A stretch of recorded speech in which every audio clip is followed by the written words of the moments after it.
Ang pinakakawawang babae, yung nakapangasawa ng lalaking walang emotional intelligence.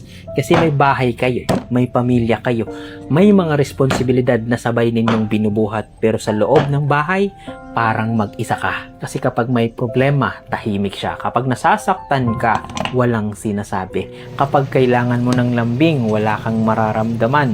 Hindi siya nagagalit, hindi rin siya naglalambing. Para lang siyang pader sa tabi mo. Ang relasyon po, hindi lang tungkol sa pera to ha. Hindi lang tungkol sa provision. Kailangan ng emotion, kailangan ng pakikinig, kailangan ng presence. Dahil ang babae, hindi lang partner sa bahay, tao rin siyang may damdamin. Kasi mas madaling harapin ng lalaking galit kaysa lalaking walang pakialam. Dahil ang galit may emotion pa.